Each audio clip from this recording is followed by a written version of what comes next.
Dia sudah tidur sebenarnya, jadi tiba-tiba bangun lagi karena melihat ayah. Oh, oh, oh. Kau benar-benar telah meringankan bebanku dengan mengirim seorang pembantu ke sini. Ya, pembantumu yang membantu. Aneh. Dia tidak bilang apa-apa kepadaku. Dia gadis yang sangat manis. Wajahnya tidak cemburu sama sekali saat harus mencuci pakaian kotor. Dia juga sangat rajin. Kalau pekerjaannya sebaik itu, maka kau harus menaikkan gajinya juga. Berikan dia makan saatnya. Terus berikan dia pakaian dan barang-barang bekas yang tidak terpakai supaya dia betah di sini. Namun, sesuatu mengerikan mengancam. Itu dia. Sunya Rabu 30 Desember jam 10 malam.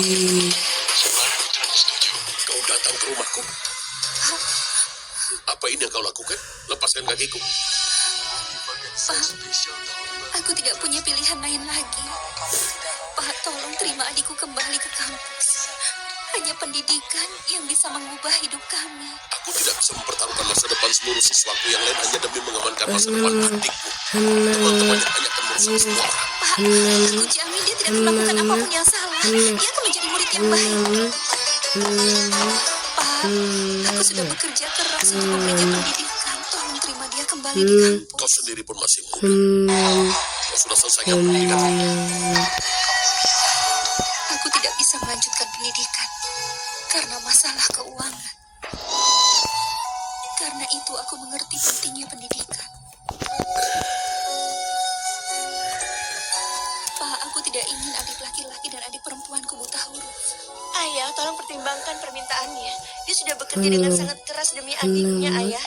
Kalau bukan karena adiknya, setidaknya pertimbangkan kerjaan. Bagaimanapun juga, setiap orang berhak atas pendidikan, Ayah. Pak, tolong, Pak, tolong. Adikmu ini sangat beruntung memiliki kakak perempuan seperti itu. Suruh dia ke kampus dan suruh dia menemuiku. Terima kasih, Pak. Terima kasih, Bu. Terima kasih, Pak. Ngomong-ngomong, apa?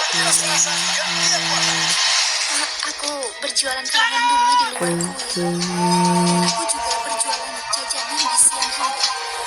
Kalau begitu kau tidak perlu bekerja juga. Korban sapi untuk iman. Korban perasaan Kenapa, Pak? untuk perdamaian. Pak, tolong terima adikku kembali ke kampus. Aku janji dia tidak akan melakukan kesalahan lagi. Aku mohon padamu. Biarkan aku selesaikan kalimat. Maksudku di sini adalah kau tidak perlu bekerja juga di sini secara profesional. Karena pastinya akan sulit untuk bisa mengurus semua ini sendirian. Karena itu kau bisa membantu di sini selama putriku ada di sini saja. Tapi kau tidak perlu bekerja lagi di sini setelah dia pergi. Baik, Pak. Pak, pendaftaran adikku. Akan diurus. Tapi katakan satu hal ini kepadanya ya. Jika dia sampai berbuat satu kesalahan lagi, maka aku akan mengeluarkannya dari kampus saat itu juga. Baik, Pak. Pak, itu tidak akan terjadi. Terima kasih.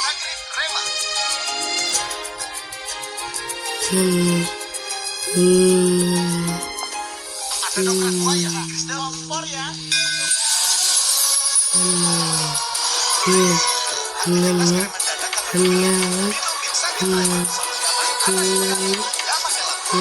Ayah, ayah tolong bantu aku untuk membuat ini. Ayah, ayah aku panggil ayah dari tadi, tapi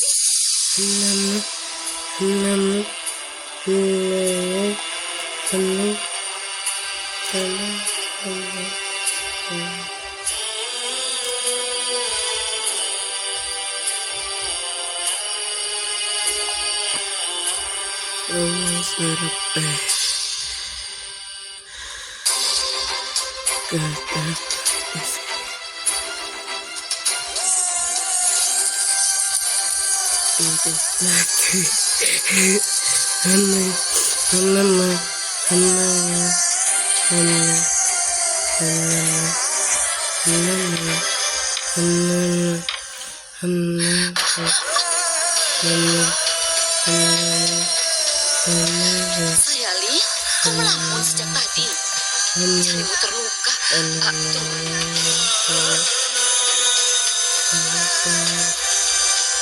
Tunggu. Jaga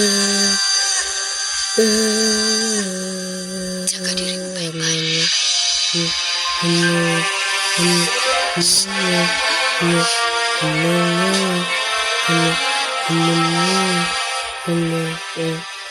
Kak,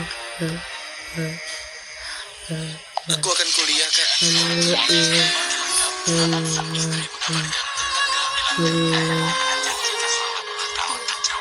Lupakan masa lalu. Mulai semuanya dari awal lagi. Sekarang ini sudah tidak ada. Pahami dengan baik aku jawab. Iya, Kakak.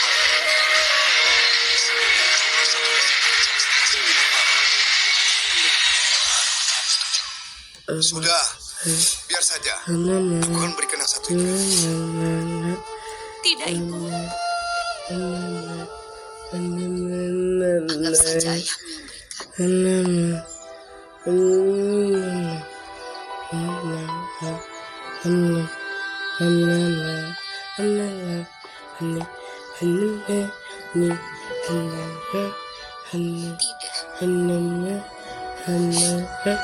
Tidak. Jangan ada yang selama hidup dia selalu dengan semua. Ibu tidak akan hidup dengan cara yang sama. Ini hal terkecil yang bisa kita lakukan untuk ayah.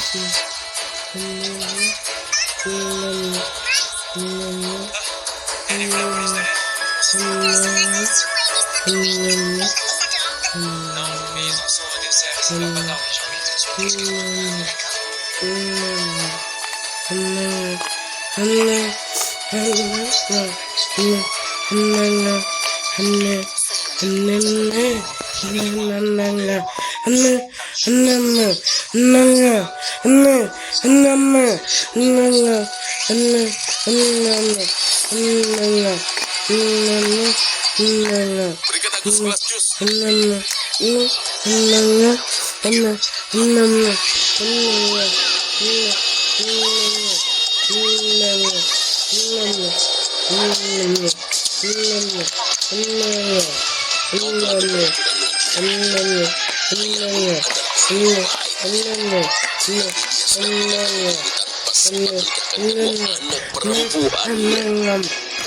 Apa urusan? Kenapa kau mengganggu?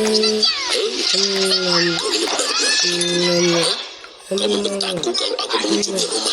Dan kau bersikap kasar saat aku mengunjungi tokomu. Bagaimana bisa cara ini akan berhasil, sayang? Kau seharusnya sibuk mengurus keluarga sendiri. Tapi kau malah sibuk mengurus toko ini. Aku tidak tahan setiap dalam kesulitan seperti ini, sayang.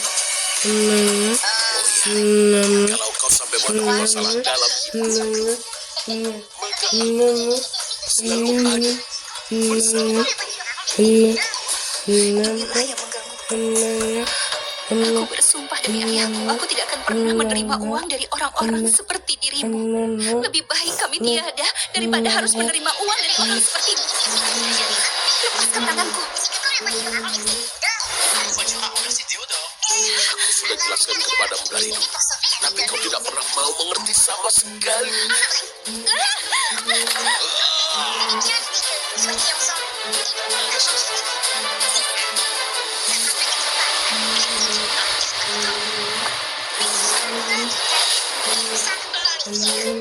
Apa kau tidak usah sampai pulang? Tapi kau mau berurusan dengan para preman itu.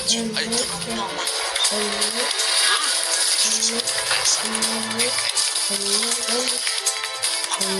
Jangan kawan.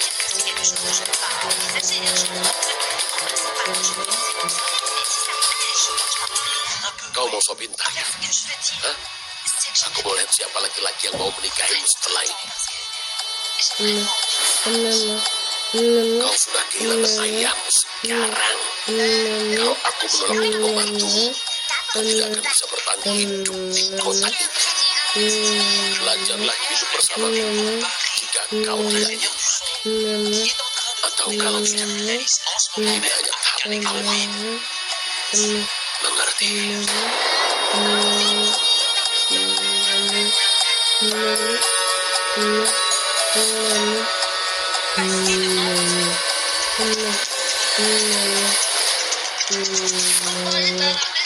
Sayali.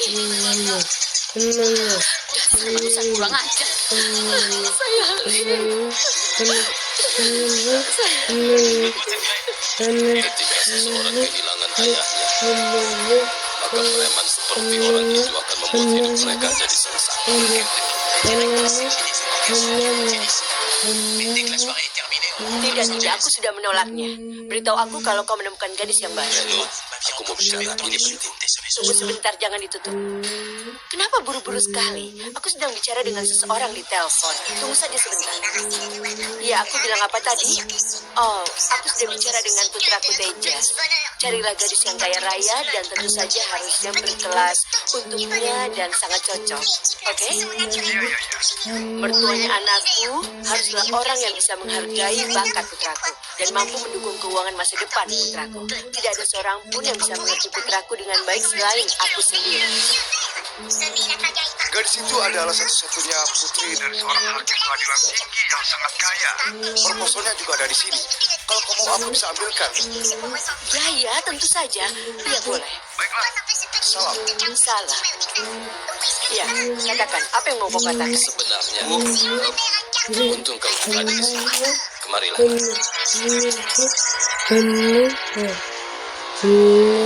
Ayah ingin bicara denganmu soal pernikahan. Ayah sudah temukan seorang gadis untukmu. Apa? Sudah temukan seorang gadis maksudnya siapa dia? Sayani. Namanya Sayani. Pria yang meninggal karena tertabrak kereta apiku. Gadis itu putrinya. Aku ingin melakukan sesuatu untuknya. Aku ingin mengamankan masa depannya. Jadi kau mau menikah dengannya? Ben, Itu langsung saja katakan dengan jelas. aku ingin menikahkan Tejas dengan gadis itu.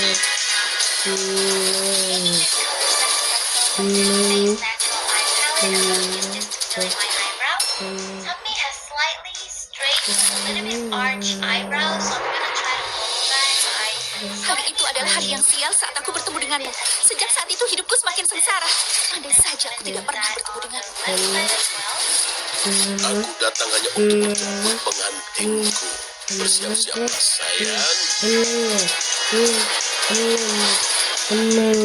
Aku sudah bilang bahwa kita akan pulih dengan baik. Mari kita lihat siapa yang akan melindungimu dariku hari ini.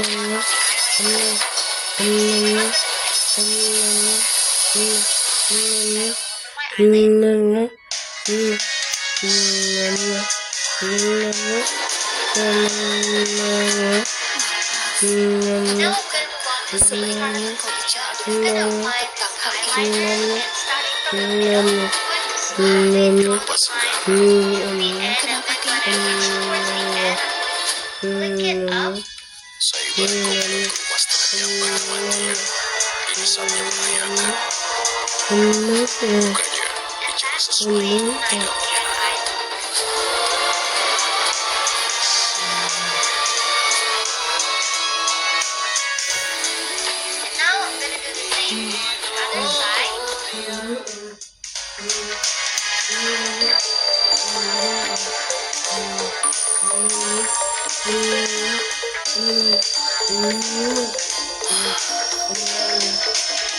Aku cari kemana-mana, ternyata kau ada di sini. Kau belum sembuh benar, tidak boleh keluyuran. Ayo, ini minum. Seharian aku berbaring di tempat tidur. Susternya berbunyi seperti alarm setiap 2 jam sekali. Obat suntik. Tolong, jangan mulai mengomel. Lihat apa akibatnya obat itu ke rambutku. Malam ini aku tidak mau minum obat. Kau tidak mau minum obat. Kau mau dimarahi. Apa? Tidak. Kalau begitu diam, minum obatnya dan minum susunya. Maksudku, buka mulutmu, minum obatnya lalu minum susunya. Kamu mau sarankan kau bawakan susu hangat untukku di cuaca.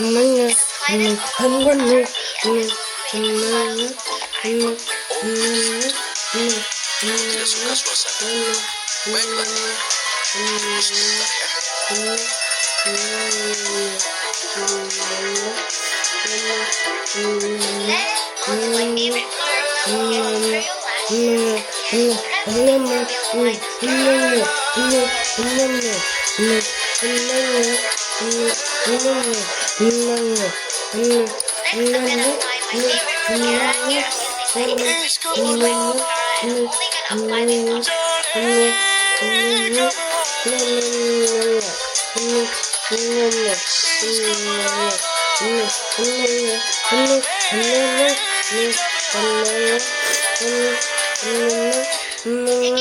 Ini kunyit latin.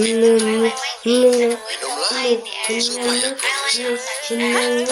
Nyonya, ini susu kunyit. Minumlah, menyebabkan kau sakit. Bisa kan? Ayo minum. Terima kasih.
Apa kau tahu?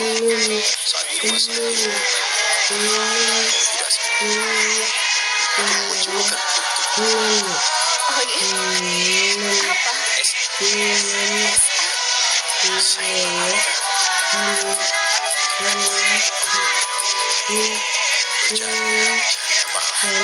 kepanjangannya kasih kau berkorban hidup demi bisa menyelamatkan ciptaan itu luar biasa yang kau makan. Tidak peduli dirimu sendiri, hanya kasih sejati yang tulus yang bisa lakukan. Itu sebabnya aku kembali juga istimewa.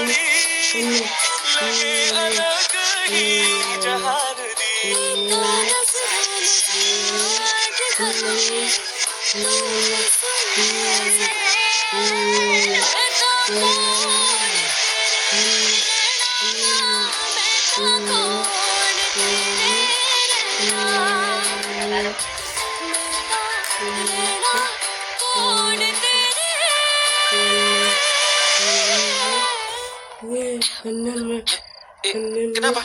Kenapa berhenti bernyanyi? Sudah lah, Fir. Sudah aku bilang kalau aku tidak bisa bernyanyi. Tapi suaramu itu merdu. Menyanyilah. Iya, Kira. Menyanyilah. Kakak, Kak Angga. Aku tidak mengira gadis yang selalu mengganggu orang ternyata seorang penyanyi. Kak Angga, aku hanya... Oh, Putri anak Semua gara-gara papa dia. kesayangan. Dia kemarin malam-malam, Ada bawa kesayangan kamu. dia itu sampai datang ke rumah kita, Kak. Fir pernah ke rumah kita. Aku Iya, belum sayangin iya, sama Kak. kamu. Nenek lagi.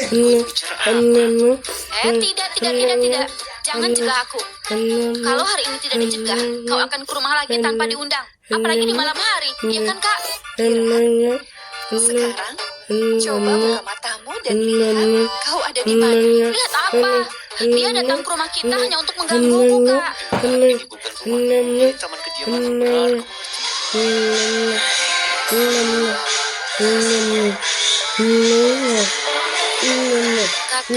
Angga, belakangan ini aku berjalan sambil tidur. Aku kemarin ketika berjalan sambil tidur, bahkan aku tidak sadar. Ini sudah malam, aku harus pergi. Berhenti. Itu bukan barbar tapi kitabnya Fir. Mau dibawa kemana? Oh, iya, ini gitarmu. Besok dia ada pertandingan bulan. Jadi aku hanya bantu nyalamin saja. Iya. Latihan macam apa ini? Tolong jelaskan. Tidak. Aku sudah paham. Pasti ada semacam latihan yang tidak kami ketahui. Ya kan? Apa yang kalian lakukan di taman malam-malam begini? Angga, istirahat kan? Antar dia ke kamar. Jangan terlalu banyak. Baik, Bibi. Dan apa yang kalian berdua lakukan di sini? Aku latihan menyanyi.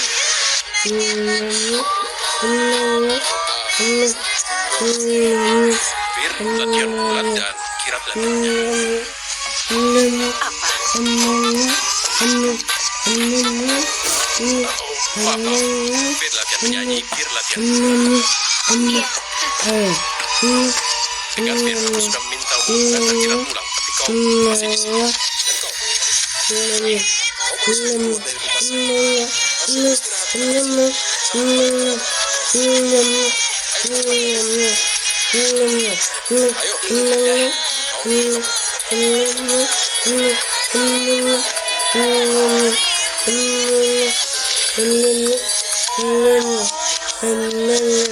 Masih istirahat. Kira sudah sampai di rumah.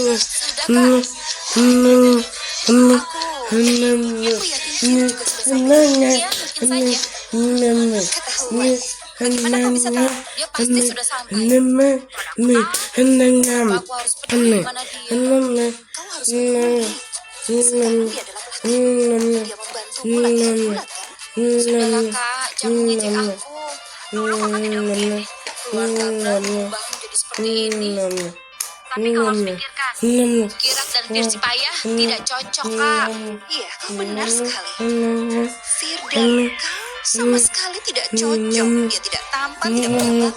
Dia terlalu biasa. Tidak, Kak. Fir itu sangat berbakat. Suaranya merdu. Jangan bilang begitu tentang dia. Apa ini? Jangan bilang. Ya, posesif tentang dia.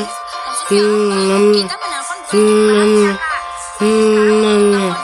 Jangan membahas dia lagi. Kenapa menelpon? Aku harap aku keberatan. Lama. Ada pikiran? Bicara apa? Kalau aku kasih bisa curiga. Kak Sira bersikap adil dengan Kak Angga. Firasatku buruk tentang dia, Kak. Aku merasa tidak nyaman ketika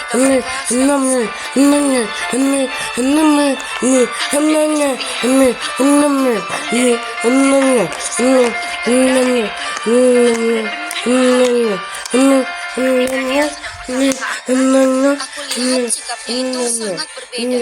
Dan dia bersikap lain ketika ada kau, Kak. Ketika dokter mengatakan kalau kau meninggal, semua orang merasa hancur. Semua orang menangis karena kami sedang berduka.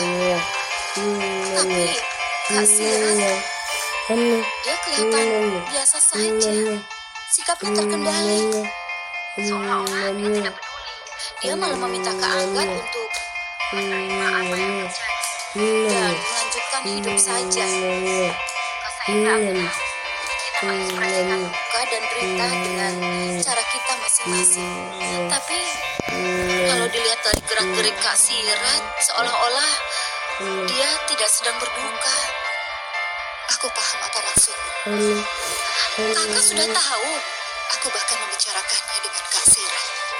Tapi Tapi dia bilang itu tidak terjadi. Dan aku terlalu memikirkan. Entah itu benar atau tidak, kau jangan khawatir, Kak. Tapi kau harus waspada ketika ada kasiran. Bisa saja kasiran nekat, kan? Tidak akan ada yang tahu apa tindakannya. Tapi kakak jangan khawatir dengan Kak Angga. Dia itu sangat perhatian padamu. Maka aku rasa saat ini dia sudah mencintaimu.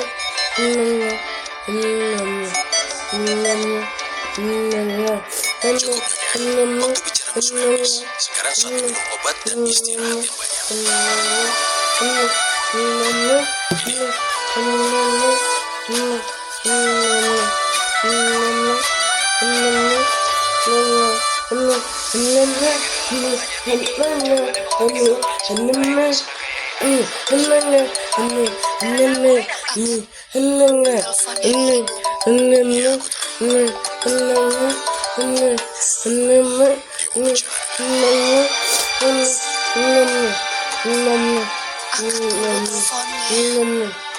Kamu sudah tidak ingin bicara.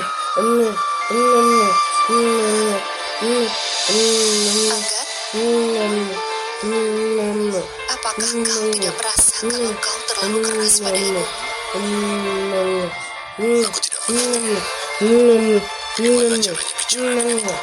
Aku tidak lupa perbuatannya dan apa yang terjadi. Masih bergejolak di dalam hati dan pikiran. Tidak bisa mengabaikan itu saja. Aku tahu kita tidak bisa mengubah apa yang terjadi. Tapi hal itu pasti bisa dilupakan. Umanfir hanya memiliki dirimu. Dia suka mengobrol denganmu. Dia menemukan banyak kebahagiaan bersamamu. Dia bahagia saat melihat orang tua melupakan banyak kesalahan anak-anaknya. Lalu kenapa anak-anak menganggap satu kesalahan mereka dengan serius? Aku paham sulit melupakan duka berat yang disebabkan oleh orang yang kita sayang. Ketika orang tua kita membuat kita sedih, kita jadi kehilangan rasa percaya pada dunia. Itu juga pernah terjadi pada aku. Aku bisa paham dengan dukamu itu. Aku juga marah atas beberapa keputusan yang dibuat oleh ibuku. Tapi akhirnya aku sadar kita anak-anak melihat orang tua hanya dari satu perspektif. Kita pikir karena mereka adalah orang tua, mereka pasti serba tahu. Dan dengan pengalaman hidup mereka, mereka tidak akan mungkin salah. Tapi itu tidak benar. Dia juga manusia. Kita harus memberi hak untuk berbuat kesalahan, karena mereka pun bisa salah mengambil keputusan yang bebas. Jika mereka terus mendukung setelah kita membuat kesalahan, maka kita juga bisa mendukung mereka.